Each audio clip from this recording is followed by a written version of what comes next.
Tom, what is the process of Nobel Prize? If he's able to do that, who nominates? Because most of the Nobel winners are on the left. Nobel Prizes, you can go look this up, are given through an arcane nomination process, and they go into a back room and they decide who they're going to give it to. And the Nobel Peace Prize is basically a political football. You look around the world at people that have really caused peace, and you have Obama made a couple speeches as soon as he was inaugurated in 2009. Oh my goodness, we give it to for fostering an environment of peace. He didn't do anything. He didn't do anything. What if I told you that Patrick Bet David just turned Barack Obama into his personal punching bag, not with fists, but with words sharp enough to slice through Secret Service glass?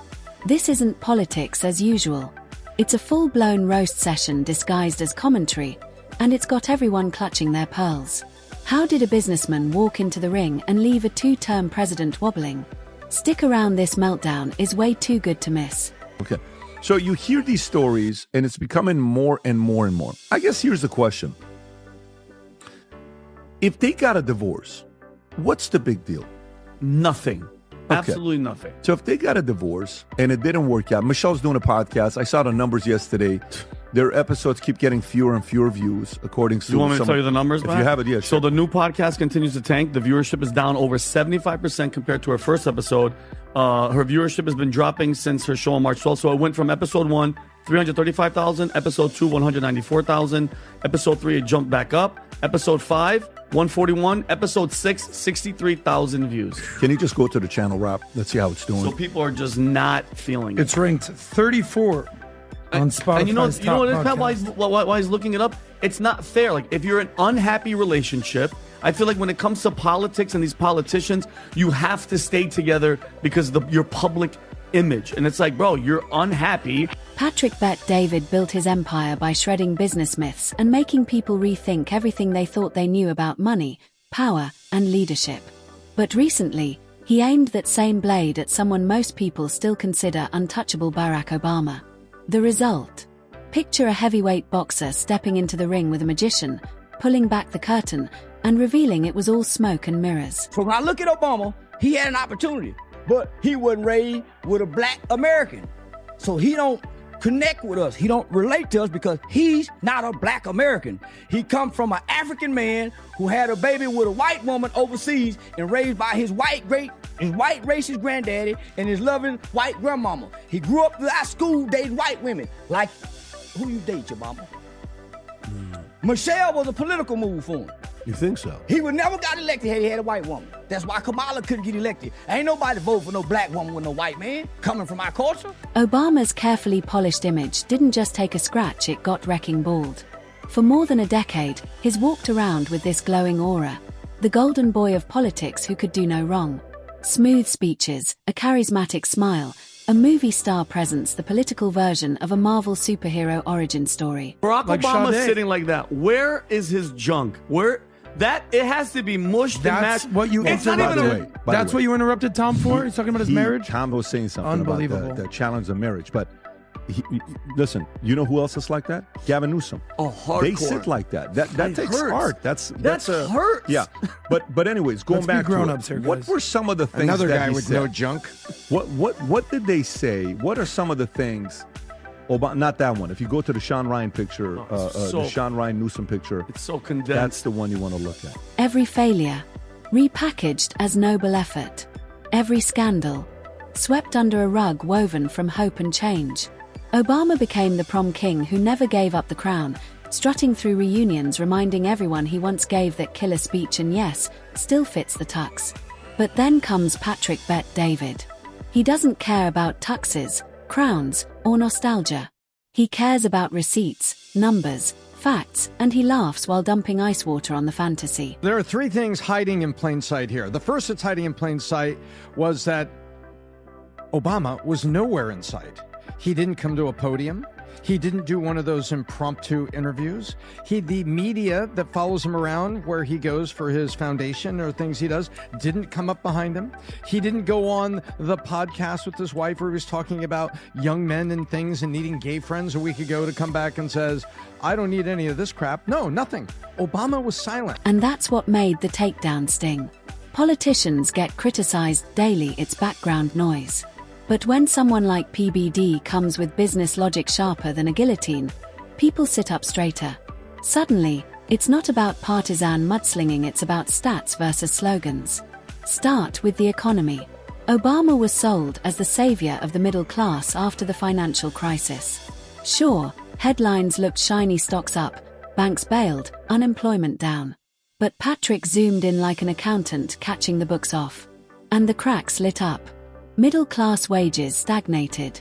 Cost of living soared. Households ran like hamsters just to stay in place. The rich. They thrived.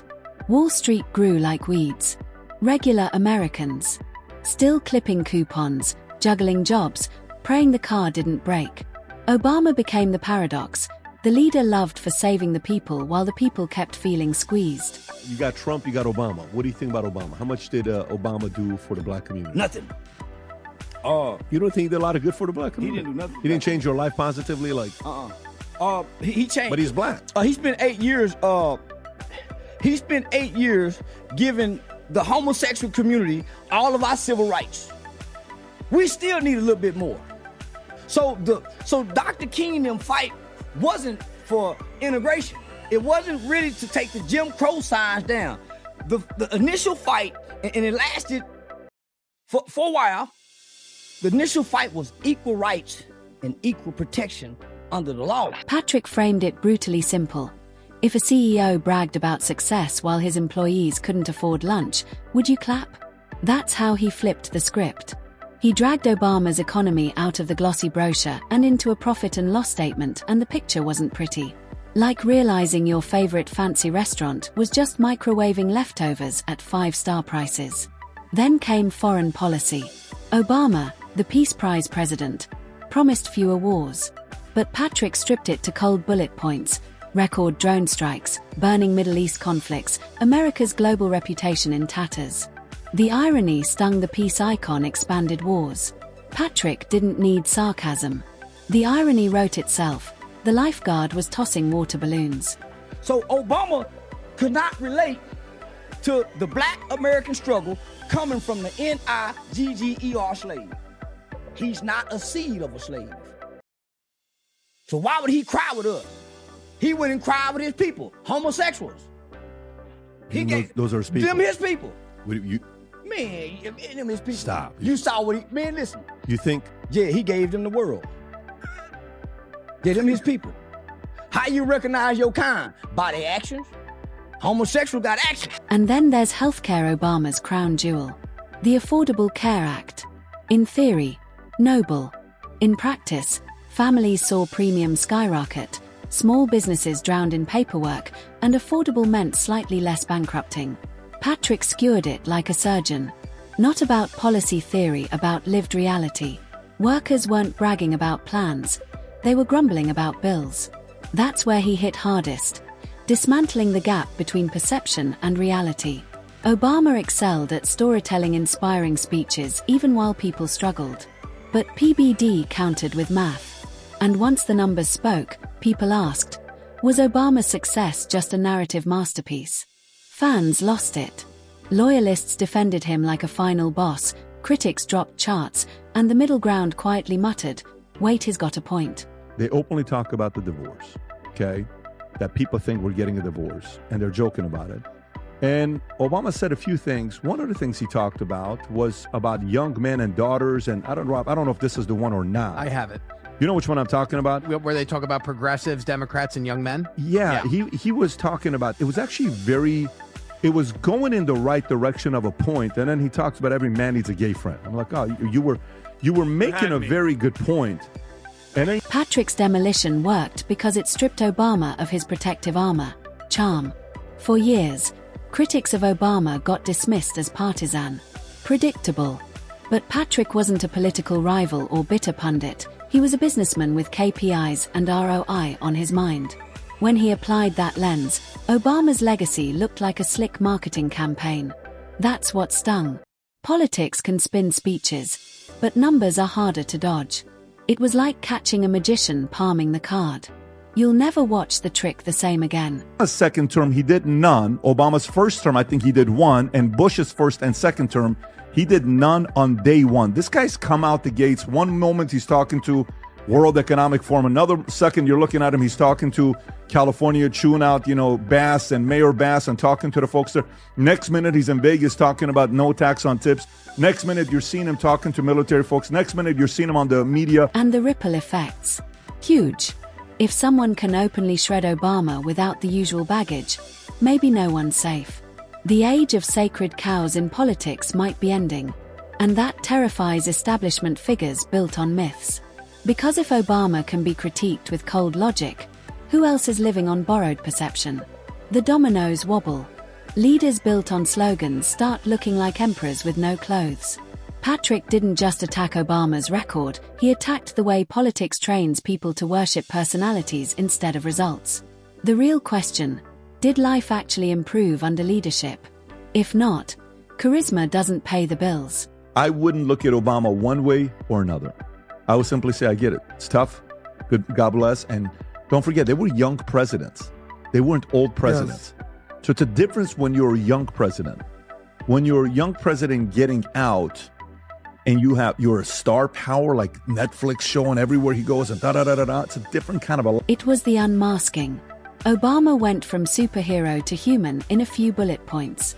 Once you see the cape's just a costume, it's hard to clap the same. Fans will defend him, nostalgia's strong.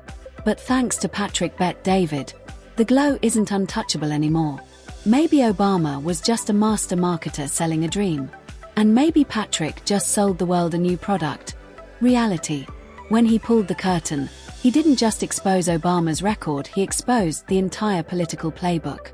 The one where leaders hope you'll love the speeches so much you won't check the receipts. Patrick didn't just check, he read them out loud, open MIC style, and the punchlines wrote themselves. There hasn't been one moment in our marriage when I thought about quitting. Bull. Every man and woman who has ever been married, you think about quitting. There's a moment you think things will happen. Yeah, that's such BS. We all have that. She even said it. She said she hated him. She said she hated him for 10 years. Are you admitting on camera that you thought about quitting Kim? Rob, can you rewind, Rob? Babe? Look at how his legs are crossed. Go back to Barack's legs crossed. Do humans in relationships have big fights and you say for a split second, is this all worth it? Yeah. Because beneath the charisma, Obama's presidency was contradiction central. He campaigned as the rebel, the underdog fighting the system, then cozied up to the same bankers he vowed to rein in. Robin Hood joined the Sheriff's Country Club and called it part of the plan. Patrick lined up these contradictions like bowling pins and knocked them down. He wasn't playing politics, he brought the CEO rulebook and asked, if this man was running your company, would you still cheer?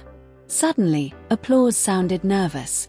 Even the cool factor, Obama's safety net, looked flimsy. Being cool means nothing if your results are lukewarm. It's like hiring the funniest bartender alive who can't mix a drink that doesn't taste like lighter fluid. A new movie comes out. What's the name of that movie? Civil War. Leave the world behind. Our power grid in America hasn't been updated. 75% of it hasn't been updated in 50 years. And you're kind of talking about that. Then you're pinning whites against blacks. There's a line in the movie that says, Dad, you know if something goes down, we can't trust these white people. I know that's something both you and Mom agree on. Why do you put that line in the movie, Barack? And you were helping with the script. Why would you put that in the movie? Why would you put that in the movie? Barack, weren't you the same guy that gave a talk at the DNC in 2004 about bringing people together? What happened to that guy? Sure, you laugh at his jokes, but you're still stuck with the burn. That's the trap Obama fell into. He gave America a stand-up routine when people were thirsty for results. And Patrick pointed it out, turning the cool image into an overplayed gimmick. That hit a nerve. For over a decade, Obama lived rent-free in America's imagination. Every politician gets compared to him, every campaign borrows his style. But Patrick pulled the rug and asked, what if the style was always more memorable than the substance? That's the uncomfortable question. It forces people to admit they fell for packaging over product. That's why this wasn't just a roast, it was a reality check. Patrick Bet-David wasn't tearing down a man. He was tearing down the illusion that charisma equals competence. And in a culture hooked on sound bites and slogans, that's about as radical as it gets.